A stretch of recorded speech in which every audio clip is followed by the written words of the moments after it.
Hello everyone, welcome back to my channel. I'm Rebecca Keppel. In today's video, we're going to talk a lot more about slimline cards, including using slimline card stencils and creating our own envelopes with a slimline card envelope die. All of these amazing slimline card products are from Trinity Stamps, and so today's video is another episode of Support Small Card Making Businesses, and you can see the rest of that series up here. In one of my last slimline card videos, everyone was asking, but what about the envelopes? And so I was really excited to see that Trinity Stamps has an envelope die just for slimline cards. If you're excited about the prospect of making your own slimline card envelopes, be sure to hit that like button down below and subscribe so you can see all of my upcoming card making videos. For right now, let's start off by making a bunch of slimline cards really special by using stencils. Most of the stencils in my stash are 6x6, which means that they fall just a little bit short of the slimline card size. So I was really excited to see that Trinity Stamps makes stencils that are 6x9, perfect for slimline cards.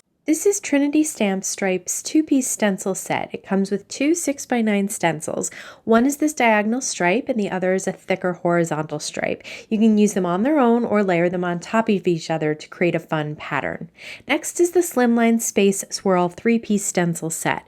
Two of the stencils are galaxy swirls, and they come with the cut out pieces of the swirls to be used as masks. This set also comes with a third stencil that includes stars and small planets. And I've included some links to other stencils as well that they did not have at the time, but you might like confetti and balloons.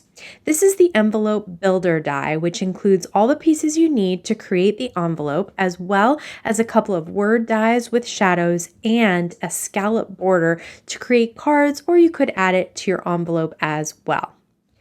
Last but not least, I grabbed the hang in there stamps and dies because I thought they were super cute. These are not technically designed for slimline cards, but I really do like the way they look on a slimline card. You could use them on A2 as well. When I'm ink blending over stencils, I like to use my Waffle Flower Water Medium mat. While I'm generally having that horizontally placed on my work surface, I prefer to rotate it vertically with slimline dies so that I have room at the top and the bottom for my ink blending. Some people like to watercolor that way as well. Anytime I'm working with stencils, I use Thermoweb's Pixie Spray to hold the stencil in place. Simply spray the back of the stencil over the mat, then lay the cardstock down on the overspray, which will hold it in place, and then lay that stencil down right on top and then press it down in the direction of the stencil. For this card, I'm starting with Distress Oxide Tumbled Glass, and I'm applying it with the Pink and Main Ergonomic blending brush. Generally, it's best to work in the direction of the stencil, so I found that wiping the brush side to side quickly filled in those stencil openings and created that nice, smooth, even blend across the stencil. Once you're done with the ink blending, simply peel off the stencil and peel it away from the cardstock, and you're left with a really cute horizontal striped pattern. I'm also going to use the diagonal stripes on this one. So I sprayed the back of the diagonal stripe stencil with Pixie Spray, and I'm laying it down on top of our horizontal stripes. This time I'm applying Distress Oxide in Blueprint Sketch, and I'm using a foam blender this time rather than the brush. But I'm again applying the ink in the direction of the stencil to get nice even coverage over those lines. Combining these two stencils creates a unique two-color pattern for your slimline card background. For the Slimline Space stencil, I'm starting with the first stencil that's labeled Stencil A, and I'm using a combination of chipped sapphire and black soot blended with foam blenders. Then I use both stencils, holding them on top of each other to know where I need to place Stencil B. I have B on the bottom, so I can just keep it there once I remove Stencil A. This time I'm adding in some Seedless Preserves Distress Oxide ink to create a really pretty night sky by mixing all three colors together. Next, I'm going to use the cut out pieces, which are the masks, to cover up the ink blending I've already done to protect it and to be able to color in the other swirls. When I peel the masks off, I notice I have a few white spaces that I need to deal with. So I move the masks just off center to reveal those white spaces and fill them in. I continue doing this, moving the masks to fill in any other openings.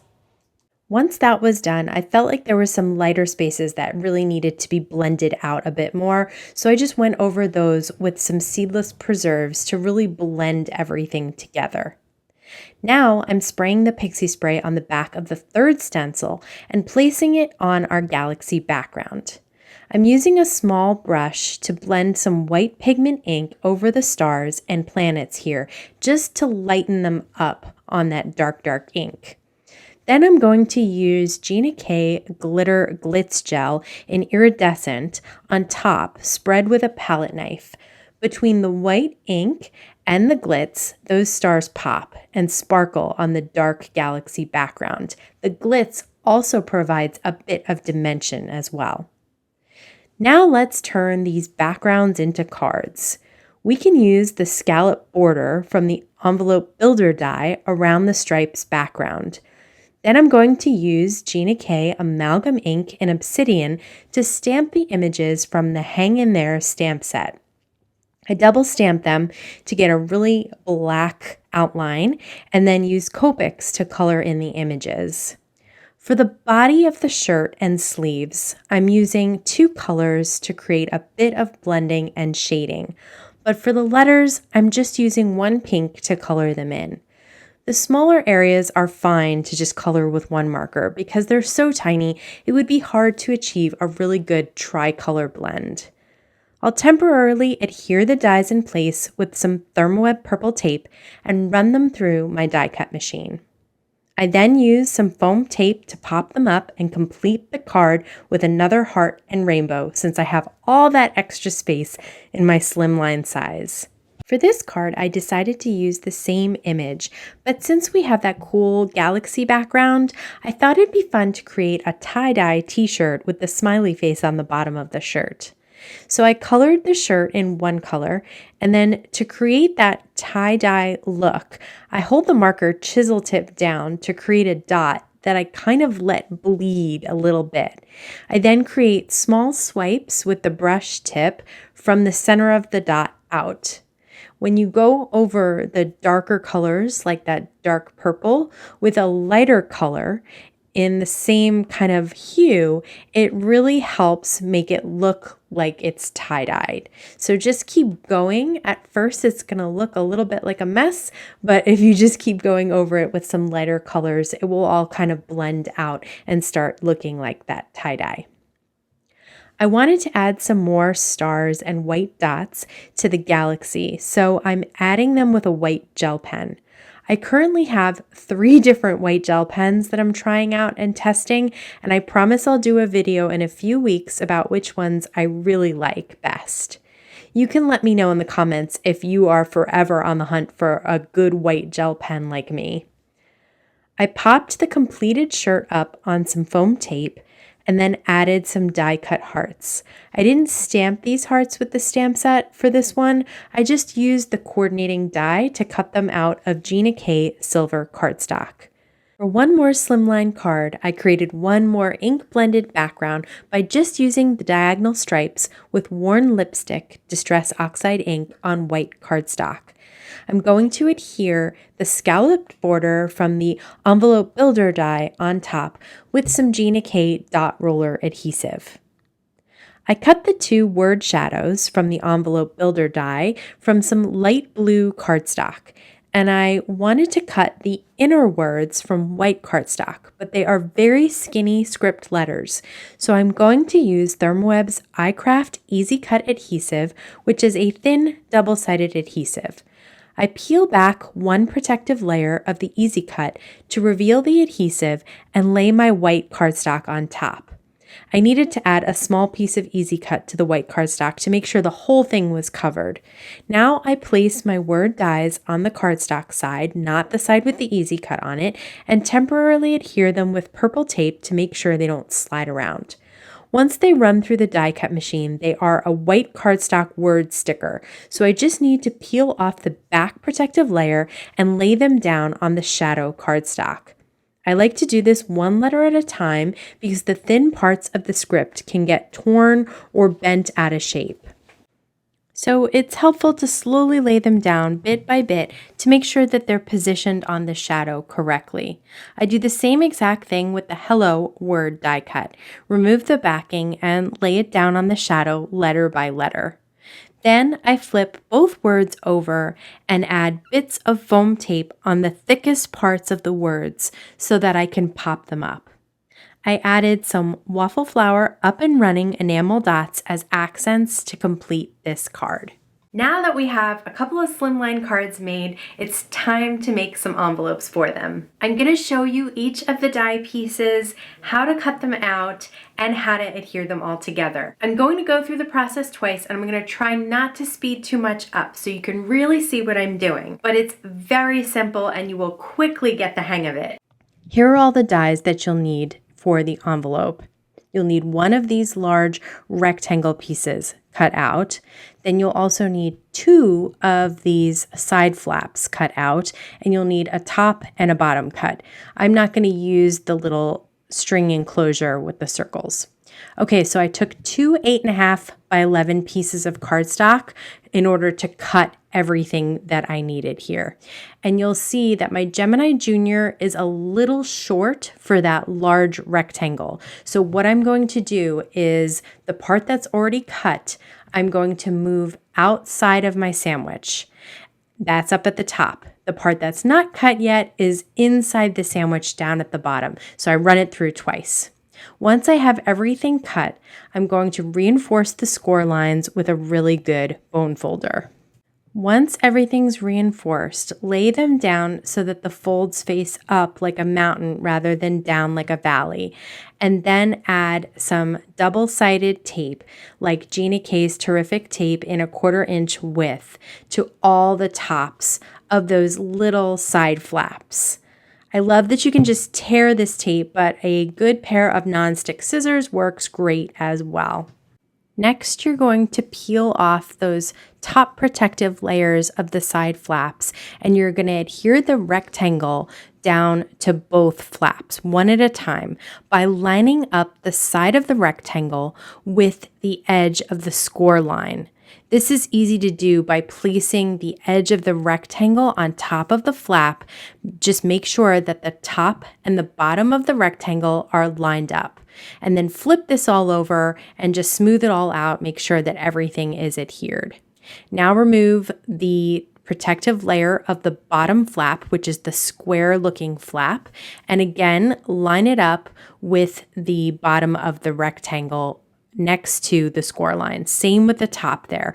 The top of the rectangle is going right up to the edge of that score line. And you can see how the envelope is coming together now.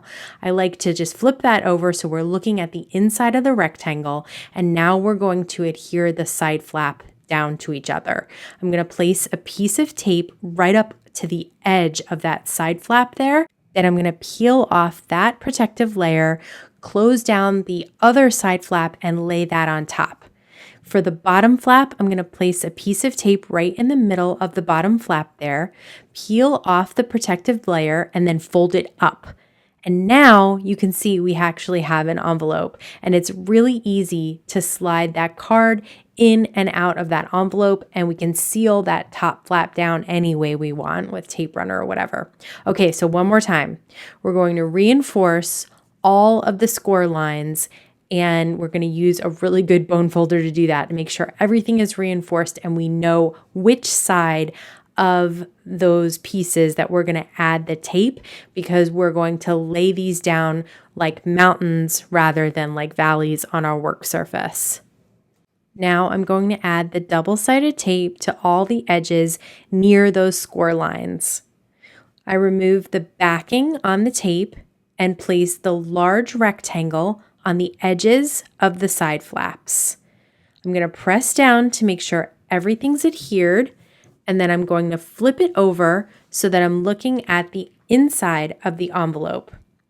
For the top flap, its score line is going to line up at the top edge of the rectangle so it can easily fold down. I'm sorry my head gets in the way there, but you really need to make sure everything is lined up and straight. Do the same thing for the bottom flap. Make sure the score line is lined up at the bottom of the rectangle. And this time, I'm actually going to place a piece of tape on the outside of one side flap. Whether you place it on the inside or the outside, it doesn't matter. Either way, the other flap will either go on top, like here, or under, like in the last envelope. Place one more piece of tape on the inside of the bottom flap in the middle of that flap, and then remove the backing and fold it up to close that envelope. And again, the card easily slides in and out of the envelope, even with all that extra dimension that we added when we popped up the words.